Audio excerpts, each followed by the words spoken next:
theory were thought to be extraordinarily difficult to comprehend. British astronomer Sir Arthur Eddington.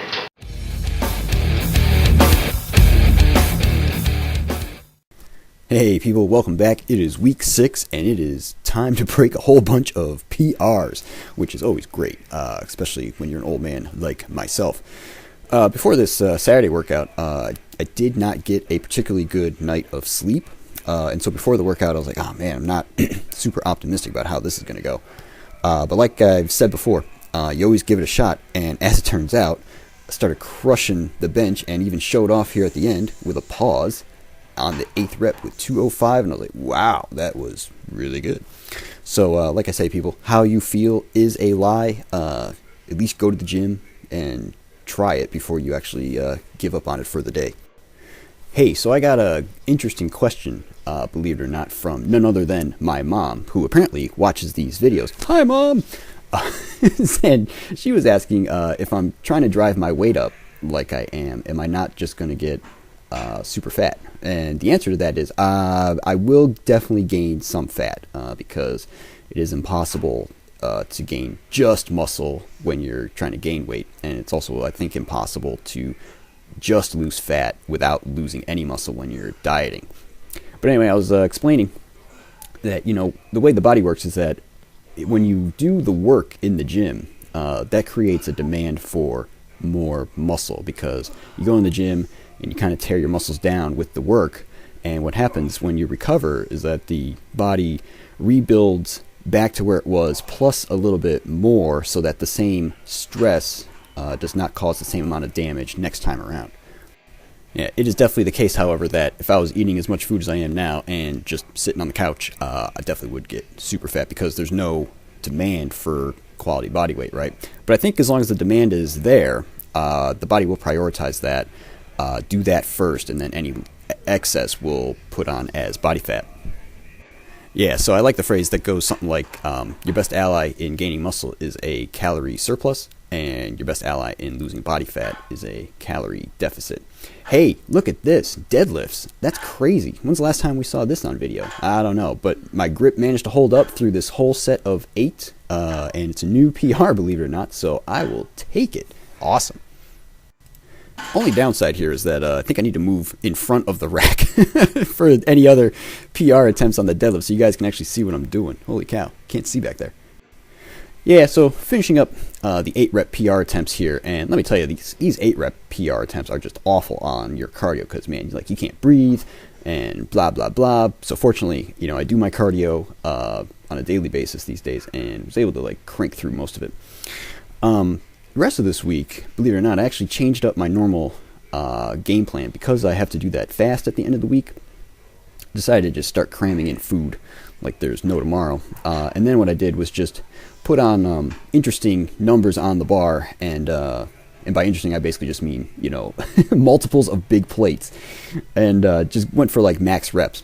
My usual game plan is to look at my previous like 6 rep or whatever rep max and just try and put on like an extra 2.5 pounds normally for upper body and 5 pounds for lower body lifts, but we changed it up this week just to like just because we have a different schedule than usual. So, that being said, it is time for the St. Valentine's Day Massacre. Yeah. First, we got cats tackling little kids, which is hilarious. But anyway, we got 225 on the bench, going for max reps. And what's interesting here is that I initially told you guys a couple weeks ago that I'd be happy with 5 reps with 225 by the end of the year, which I then had to correct, but it's kind of interesting that I've already got it. So that's pretty awesome. I'm like, yeah, that's a huge PR. My previous record was only 3 reps with 225, so quite pleased about that. After that massive effort, totally stacked the deck here where I only needed like 2 reps to hit a new PR. And so I ended up getting like 3.5 on this one, but unfortunately you can't count the half. Anyway, that bench set bodes well for my game plan of doing like doubles on my daily attempts in cycle 2. So clearly we'll be able to hit that up without too much trouble. And speaking of multiples of big plates, it happens to be hump day. Oh yeah. So as it turns out, going for max reps with 3 big plates, both squat and deadlift, ended up being 6, which is actually the normal target for this section of the test and taper weeks. Normally I don't think I need external motivation, like people cheering me on. I do kind of think that here, I think spotters might have helped me get 7, but I got to be careful, because I don't really want to have to dump the bar and like bend the rack and stuff like that. So cut it off at 6. And definitely beast mode, loading, and then gingerly limp away. That was awesome. Anyway, moving on to close grip bench. Got 207.5 for 6 reps. This is excellent. I don't know if you guys have noticed. I've been able to not use my wrist wraps this year. I think I'll talk more about that in a future vid.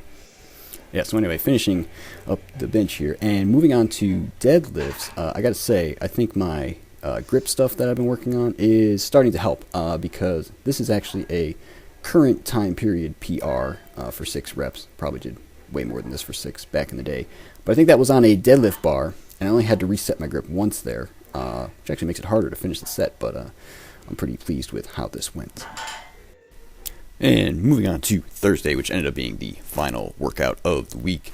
We basically got 2 more PRs to set, and first one being front squats for 6 reps, 225, which kind of makes me laugh because it wasn't that long ago I was doing a routine which had me doing like 3 sets of 5 with 145. I was like, yeah, I seem to have made some progress since then. Although one thing I can say about high rep front squats, they're pretty terrible because basically you can't breathe. So it was good to get this on the books. And the final PR of the week, incline press 180 for 6 reps. Think this would have gone better had my bench not almost tipped over on the last rep, so that's a little crazy there. But anyway, we're gonna close the week with mother, the dodeca mother, repping it out even though it's trying to throw me backwards. Whoa! And the volume update for this week, not comparing it to anything because it's a taper weekend. It's nice and low. And 2017 goals update screen, yeah, staying injury free and already breaking PRs. That is excellent, excellent stuff. Path to 11,000 chin-ups, we're at 1,502, and for the year we have 883,000 pounds on the way to 7 million. And last but not least, the diet data screen, that is officially overweight. That gives me a BMI of over 25 because I think I had to be 147.93 to officially hit 25. Again, weird calories this week, fasting, whatever, and we'll just try and get back on track as soon as possible. All right, you guys, you take care. I'll catch you next time.